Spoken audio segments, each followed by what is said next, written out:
जय हिंद साथियों, नमस्कार। स्वागत है आपका हमारे चैनल पर। पिछली कक्षा में हमने वर्णमाला से संबंधित प्रश्नों को हल किया था। वर्णमाला से संबंधित हमने 50, 50 और 75 क्वेश्चनों की सीरीज पिछली 3 वीडियो में हमने हल किया है।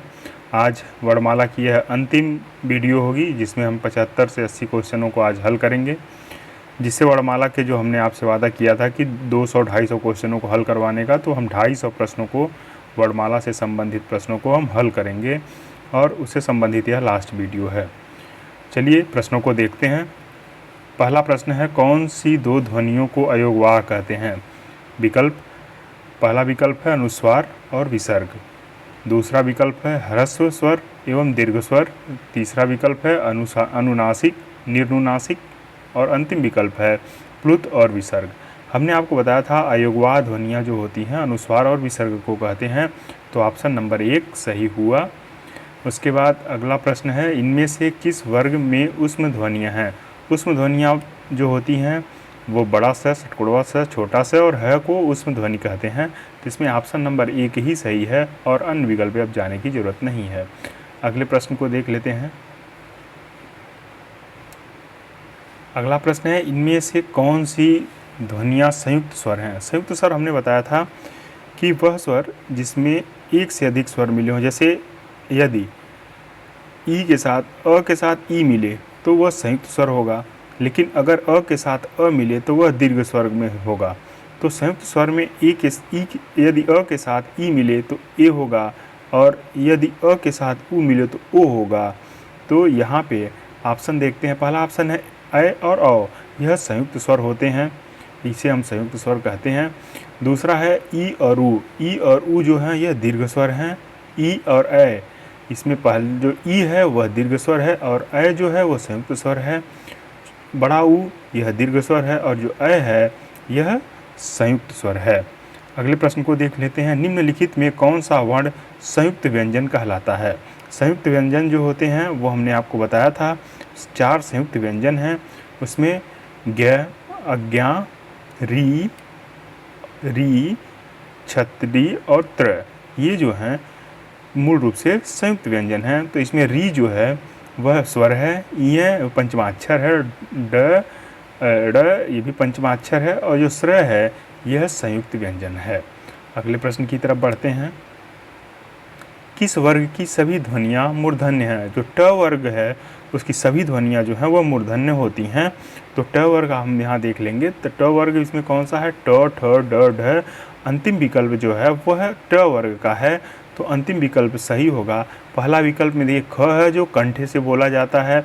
इसमें छ है जो वो तालव्य से बोला जाता है। ट, ठ, ड ये सभी जो हैं, दूसरे विकल्प में जो ट, ठ, ड और ड है ये सभी जो हैं वह मूर्धन्य है, लेकिन स जो है यह तालव्य से बोला जाता है और जो छोटा स है यह दंत से बोला जाता है। क जो है कंठ से बोला जाता है, इसलिए भी ऑप्शन गलत हुआ। अगले प्रश्न को पढ़ते हैं। एक शब्द में महाप्राण व्यंजनों का प्रयोग नहीं हुआ है। महाप्राण व्यंजन यानी कि दूसरा और चौथा वर्ग है जो वह महाप्राण व्यंजन होते हैं, यानी कि पहला, तीसरा और पाँचवें का प्रयोग हुआ हो। आप देखेंगे जो ख है वह दूसरा है, महाप्राण है। उसी तरह झ जो है वह चौथा है, तालुका, तो इसलिए ये भी जो है महाप्राण है। जो घ है वह कंठ का चौथा है, इसलिए वह भी महाप्राण है। लेकिन जो ड है यानी कि अंतिम जोगन जो है वो सही हुआ। अगले प्रश्न की तरफ बढ़ते हैं। निम्नलिखित में से कौन सा वर्ण तालव्य नहीं है? तालव्य जो है वो च वर्ग के सभी जो हैं तालव्य होंगे। जो क है वो कंठ है, इसलिए क ऑप्शन सही हुआ। च वर्ग का च, छ और झ ये सभी जो है तालव्य हैं।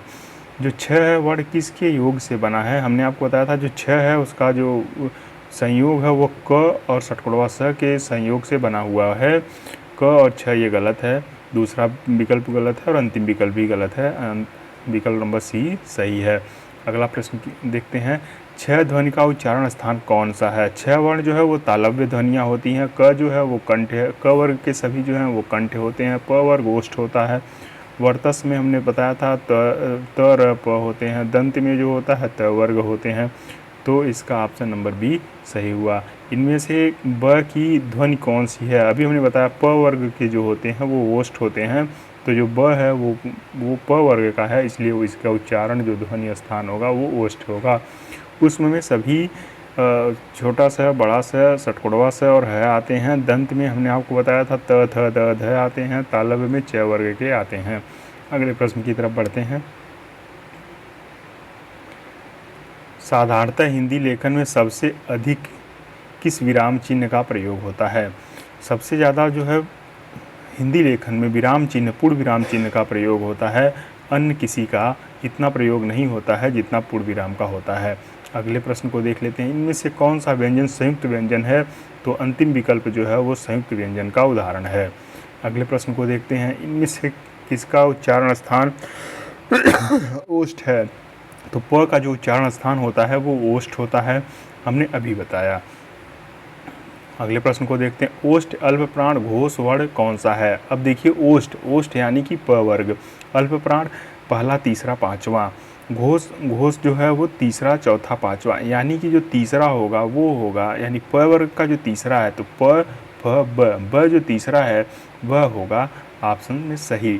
भ नहीं है, क्योंकि प फ ब भ जो होता है महाप्राण होता है, प जो है वो अल्प प्राण है लेकिन अघोष है, फ जो है वो भी अघोष है, इसलिए ऑप्शन नंबर बी सही हुआ। स ध्वनि का उच्चारण स्थान है, तो हमने बताया अभी परंपरागत उच्चारण स्थान के आधार पर स का उच्चारण स्थान तालव्य होता है। य र ल व किस वर्ग में आते हैं? य र ल व अंतस्थ होते हैं, ये हमने आपको बताया हुआ है। अगले प्रश्न को देख लेते हैं। ट वर्ग किस प्रकार के व्यंजन हैं? अभी हमने बताया जो ट वर्ग होते हैं वो मूर्धा होते हैं, क वर्ग कंठ होते हैं, च वर्ग तालव्य होते हैं, त वर्ग दंत होते हैं। ऑप्शन नंबर सी सही हुआ।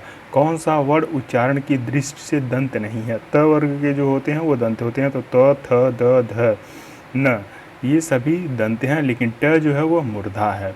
ओष्ठ दीर्घ स्वर, अब आपको हमने बताया ओष्ठ से बोला जाता है उ, लेकिन दीर्घ स्वर में बड़ा ऊ, तो बड़ा ऊ जो है वो दीर्घ स्वर हुआ। ऊ, छोटा ऊ, छोटी ई और री ये सभी ह्रस्व स्वर हैं। अगले प्रश्न को देख लेते हैं। इनमें से तालव्य व्यंजन कौन सा है? इनमें से तालव्य व्यंजन कौन सा है? तालव्य व्यंजन च वर्ग के जो भी होंगे वो तालव्य होंगे, तो च, छ, ज, झ अंतिम विकल्प जो है वो सही होगा। म तालव्य नहीं है, दंत है। प, फ, ब, भ, म वो ओष्ठ हो गया। त, थ, द ये दंत हो गया। यहाँ पे ट जो है मूर्धा हो गया, इसलिए ये सभी गलत हैं। इनमें से किससे शब्द का आरंभ नहीं होता? हमने आपको बताया था वर्णमाला पढ़ाते समय कि ड से जो है शब्द का आरंभ नहीं होता। दंत वर्तस्य महाप्राण घोष व्यंजन कौन सा है? तो दंत है, वर्तस्य है और महाप्राण। दंत से हमने आपको बताया था थ वर्ग का होगा, तो त, थ, द, ध इसमें महाप्राण, तो महाप्राण दूसरा है। और घोष व्यंजन यानी कि ध जो है वो सही विकल्प हुआ। अगले प्रश्न को देख लेते हैं। ग, ज, छ, ट इनमें से तालव्य, महाप्राण और घोष यानी महाप्राण जो है दूसरा और चौथा होना चाहिए। तालव्य च वर्ग का हो, अघोष यानी कि तीसरा हो, ये चौथा होगा, तो यानी च वर्ग का अगर चौथा हो तो च वर्ग का चौथा होता है च, छ, ज, झ, तो झ इसमें दिया नहीं है, न ग, ज, छ, ज, च और ट दिया है, इसलिए इसमें घोष वर्ण कितने हैं? वो होंगे 0। अगले प्रश्न को देखते हैं। मूर्धन्य ह्रस्व स्वर का उदाहरण कौन सा है? मूर्धन्य यानी कि मूर्धा से कौन सा बोला जाता है? और ह्रस्व स्वर, तो ह्रस्व स्वर में री होगा, मूर्धा जो है वो री है। ए जो है वह कंठ तालव्य है, ऊ जो है वो ओष्ठ है, ई जो है वो तालव्य है। अगले प्रश्न को देखते हैं। इनमें से कौन सा व्यंजन उष्मी व्यंजन है? तो उष्मी व्यंजन में ह जो है वह उष्मी व्यंजन है, ड जो है वह मूर्धा है, ट भी मूर्धा है, त जो है वो दंत है। अगले प्रश्न को देखते हैं। इनमें से किन वर्णों को व्यंजन कहा जाता है? व्यंजन हमने आपको परिभाषा व्यंजन की बताई थी, जिनका उच्चारण स्वरों के वर्णों की सहायता से किया जाए उन्हें हम व्यंजन कहते हैं, और सभी अन्य विकल्प गलत हैं। अगले प्रश्न को देखते हैं। इनमें से कौन से व्यंजन अंतस्थ व्यंजन हैं? अंतस्थ व्यंजन हमने बताया य, र, ल, व जो है वो अंतस्थ व्यंजन है। अगले प्रश्न को देखते हैं। इनमें से किसका उच्चारण स्थान दंत है? तो दंत त वर्ग के सभी जो हैं वो दंत होंगे, तो इसमें त खुद ही दिया हुआ है, इसलिए विकल्प सी सही हुआ। अगले प्रश्न को देखते हैं। जो ध्वनियाँ न स्वर हों और न व्यंजन, उन्हें क्या कहेंगे? उन्हें हम अयोगवाह कहते हैं। स वर्ग, स का उच्चारण स्थान इनमें से कौन सा है? हमने बताया च वर्ग में ही परंपरागत उच्चारण स्थान के आधार पर तालव्य होगा या तालु होगा। दंत में कौन से आते हैं? त वर्ग आता है, मूर्धा में ट वर्ग, कंठ में क वर्ग। तो इसमें ऑप्शन नंबर डी सही हुआ। अगला प्रश्न, ओष्ठ अल्प प्राण घोष व्यंजन वर्ण का उच्चारण कौन सा है? ओष्ठ यानी कि प वर्ग होगा, अल्प प्राण यानी पहला तीसरा या पांचवा होगा, घोष यानी तीसरा होना चाहिए। तो अगर घोष है तो तीसरा हो, तो तीसरा प वर्ग का प फ ब सही हुआ। और अगले प्रश्न को देखते हैं, कंठ अल्प प्राण व्यंजन वर्ण का उदाहरण कौन सा है? कंठ हो, अल्प प्राण व्यंजन हो। कंठ यानी कि क वर्ग, अल्प प्राण पहला, तीसरा और पांचवा। तो इसमें पहला ही है, कहीं नहीं दिया हुआ है, तीसरा दिया हुआ ग, ये भी उत्तर सही हुआ। और कोई कंठ का है नहीं, घ जो है कंठ का है लेकिन वो महाप्राण है। अगले प्रश्न को देखते हैं, कंठ तालव्य दीर्घ स्वर वर्ण का उच्चारण कौन सा है? कंठ और तालव्य। कंठ तालव्य में हमने बताया कि ए जो अ और ई के मिलने से ए और अ बनते हैं तो वो कंठ तालव्य होते हैं और दीर्घ वर्ण भी कहलाते हैं। तो ए हुआ आंसर। इनमें से च वर्ग के वर्णों का उच्चारण स्थल कौन सा है? तो च वर्ग जो है वो तालु से बोला जाता है। क वर्ग, यहाँ दंत दिया हुआ, दंत से त बोला जाएगा, तालु से च वर्ग बोला जाएगा, कंठ से क वर्ग, मूर्धा से ट वर्ग। तो विकल्प नंबर बी सही हुआ। इनमें से किस शब्द में री की मात्रा का प्रयोग हुआ है? तो पहले में वृष्टि में जो है री की मात्रा का प्रयोग हुआ है, ये हमने संधि पढ़ाते समय भी बताया हुआ है। और सारे विकल्प गलत हैं। अगले प्रश्न को देखते हैं, इनमें से संवृत्त स्वर कौन सा है? संवृत्त स्वर हमने बताया था, छोटी ई, बड़ी ई, छोटा ऊ, बड़ा ऊ संवृत्त हैं। ओ और औ। ए और ओ जो हैं वो अर्ध संवृत्त हैं। आ जो है वो विवृत्त है और अर्ध विवृत्त में जो है आते हैं ओ और ऐ जो है अर्ध विवृत्त में आते हैं। तो इसमें ऑप्शन नंबर बी सही हुआ। मूर्धन्य महाप्राण अघोष व्यंजन वर्ण कौन सा है? मूर्धन्य यानी कि ट वर्ग का होगा, महाप्राण यानी कि दूसरा या चौथे में से हो, अघोष यानी कि दूसरा होगा। तो ट वर्ग का जो दूसरा है वह महाप्राण और अघोष दोनों होगा, तो ठ है, ठ दूसरा है और सभी विकल्प गलत हैं। तालव्य महाप्राण अघोष व्यंजन वर्ण का उच्चारण कौन सा है? तालु यानी कि त वर्ग, महाप्राण यानी कि दूसरा या चौथा, अघोष यानी कि यहाँ पे दूसरा, अघोष पूछ रहा है तो दूसरा होगा। तो त का त के बाद थ आता है, तो विकल्प नंबर सी सही हुआ। अन्य प्रश्न को देखते हैं, कंठ महाप्राण घोष व्यंजन वर्ण का उदाहरण कौन सा है? कंठ यानी क वर्ग, महाप्राण यानी कि दूसरा या चौथा, घोष यानी कि तीसरा होगा। तो इसमें तीसरा नहीं दिया हुआ है, तो घोष यानी कि उसमें ह भी होता है, परंपरागत उच्चारण स्थान के आधार पर वो घोष होता है। तो विकल्प नंबर डी सही हुआ। इनमें से कौन सा वर्ण अघोष है? अघोष हमने आपको बताया था, पहला और दूसरे वर्ग के जो होते हैं वो अघोष होते हैं। तो च जो है वो अघोष है और सब तीसरे स्थान है। जैसे ट ठ ड तीसरा स्थान है, च छ ज झ चौथा स्थान है, च छ ज तीसरा स्थान है। तो च का उच्चारण स्थान पहला है, इसलिए अघोष हुआ। हिंदी में अल्प प्राण वर्णों की संख्या क्या है? अल्प प्राण में हम आपको बताएं कि अल्प प्राण यानी कि तीसरा, पहला, तीसरा, पांचवा। तो इसमें जो है 5 हुए, तो 5 या 15 ये हो गए, यह अंतस्थ, यह र ल व और एक उच्छिप्त, तो ये हो गए कुल 20 हो गए। और उसके बाद 11 स्वर, तो कुल मिला के 31 हो गए। तो ऑप्शन नंबर सी, हिंदी में अल्प प्राण वर्णों की संख्या कितनी है? 31 है। अगले प्रश्न की तरफ बढ़ते हैं, मूर्धन्य अल्प प्राण घोष व्यंजन कौन सा है? मूर्धन्य भी हो, अल्प प्राण भी हो और घोष हो, यानी कि मूर्धन्य में ट वर्ग का हो, अल्प प्राण हो तो पहला, तीसरा, पांचवा हो, और घोष हो तो यानी कि पांचवा हो या तीसरा, चौथा, पांचवा हो, तीसरा या पांचवा हो। अब तीसरा में देखिए, अल्प मूर्धन्य में ट, ठ, ड, ढ तीसरा है लेकिन चौथा नहीं, तीसरा है और घोष भी है। तो यानी कि ऑप्शन नंबर बी सही हुआ। ऑप्शन नंबर बी सही हुआ। अगले प्रश्न को देख लेते हैं, ओष्ठ महाप्राण घोष व्यंजन वर्ण का उदाहरण है। अल-ओष्ठ यानी कि प वर्ग होगा, महाप्राण यानी कि दूसरा या चौथा होगा, घोष यानी कि चौथा। तो प वर्ग का चौथा जो होता है प, फ, ब, भ, भ चौथा है, इसलिए ऑप्शन नंबर बी सही हुआ। अगले प्रश्न को देख लेते हैं। इनमें से कौन सा व्यंजन उष्म है? उष्म जो है वो ह होता है, यानी कि षटकोणवा स जो है वह उष्म है, बड़ा स है षटकोणवा स, छोटा सा और ह जो है वह उष्म होते हैं, अन्य सभी उष्म नहीं हैं। अगले प्रश्न को देख लेते हैं। मूर्धन्य अल्प प्राण अघोष वर्ण का उदाहरण कौन सा है? मूर्धन्य यानी कि ट वर्ग होगा, अल्प प्राण यानी कि पहला, तीसरा, पांचवा होना चाहिए, और अघोष वर्ण यानी कि दूसरा पहला हो। तो इसमें जो पहला है वह अल्प प्राण भी है, अघोष भी है, और मूर्धन्य यानी कि ट वर्ग का पहला ट होता है, इसलिए ऑप्शन नंबर बी सही हुआ। अगले प्रश्न को देखते हैं। तालव्य महाप्राण घोष वर्ण का उदाहरण कौन सा है? तालव्य यानी कि च वर्ग होगा, महाप्राण यानी कि दूसरा या चौथा होगा, घोष यानी कि चौथा। तो च वर्ग का जो चौथा होता है वो झ है, तो ऑप्शन नंबर सी सही हुआ। घ, ग, ड, ठ, त इनमें से अघोष व्यंजन कौन से हैं? अघोष यानी कि पहले और दूसरे वर्ग के जितने भी होते हैं वो अघोष व्यंजन होते हैं। तो पहले और दूसरे में घ दूसरा नहीं है, चौथा है, ग तीसरा है, ये भी नहीं हुआ, ड तीसरा है, ठ दूसरा है, ये अघोष हुआ, और त ये भी जो है अघोष हुआ, ये पहला है। तो आप इसमें ऑप्शन नंबर सी सही हुआ। और अन्य अगले प्रश्न को देखते हैं। कंठ महाप्राण घोष व्यंजन वर्ण का उदाहरण कौन सा है? कंठ क वर्ग होगा, महाप्राण यानी कि पहला, दूसरा या चौथा, घोष यानी कि चौथा, यानी कि क वर्ग का जो चौथा है वह ऑप्शन सही होगा। तो क वर्ग का चौथा क्या होता है? घ होता है, ऑप्शन नंबर सी सही हुआ। निम्नलिखित में से कौन सा व्यंजन अघोष है?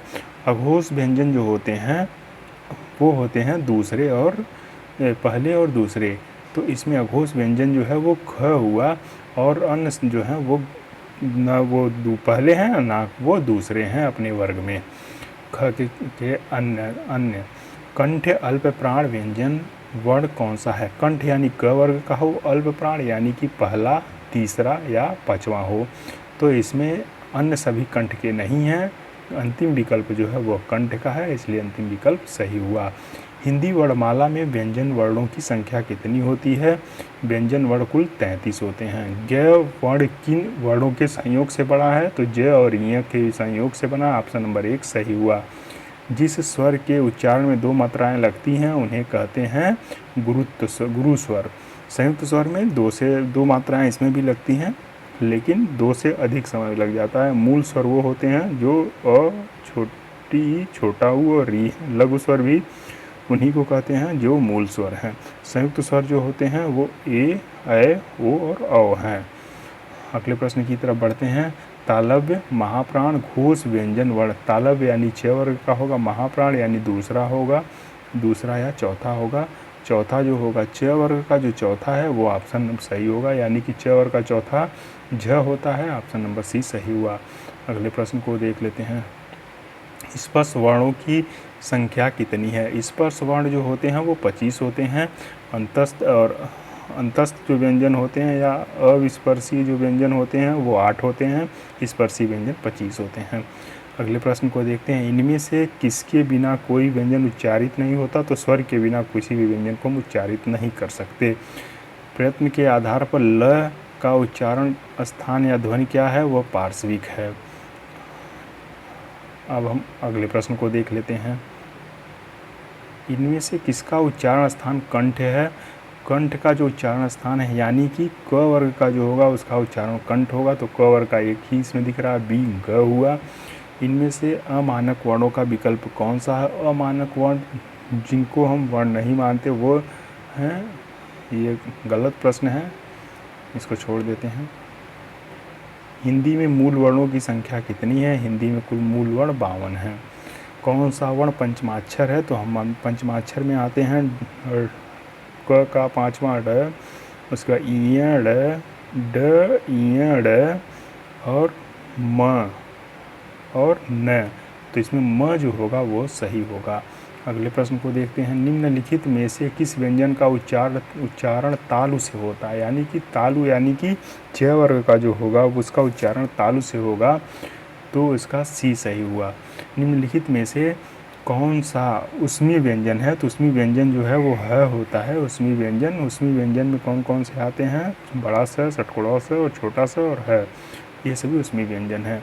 अनुनासिक स्वरों का उच्चारण स्थल कौन सा है? अनुनासिक नाक और मुंह से जो बोले जाएं वह अनुनासिक होते हैं। मूर्धन्य अल्पप्राण अघोष व्यंजन वर्ण का उच्चारण कौन सा है? मूर्धा यानी कि ट वर्ग का होगा, अल्पप्राण पहला होगा और अघोष भी पहला होगा, तो ऑप्शन नंबर सी सही हुआ। किसका उच्चारण स्थान दंत है? तो हमने आपको दंत बताया था कि त वर्ग का जो होगा वो दंत होगा, तो त, थ, द, ध, न का जो उच्चारण स्थान है वो दंत है। प का ओष्ठ है, ग का कंठ है, च का तालव्य है। साथियों, ये हमारा वर्णमाला से संबंधित जो प्रश्नों की सीरीज़ थी उसको हमने 4 वीडियो में 50, 50, 75, 75 के क्वांटिटी में इसको समाप्त किया। अब हम पढ़ेंगे संधि और संधि से संबंधित प्रश्नों को हल करेंगे। धन्यवाद साथियों, नमस्कार। आपसे एक निवेदन है कि वीडियो को ज़्यादा से ज़्यादा शेयर करें, लाइक करें और हमारे चैनल को सब्सक्राइब करें और इसे ज़्यादा से ज़्यादा प्रमोट करें। यही आपका हमारे लिए एक सहयोग होगा यदि आप हमें अपनी तरफ से यही एक सहयोग देते हैं, सब्सक्राइब करते हैं, हमारे चैनल को शेयर करते हैं, तो हम आपके आजीवन आभारी और कृतज्ञ रहेंगे। धन्यवाद दोस्तों, नमस्कार। मिलते हैं अगले वीडियो में।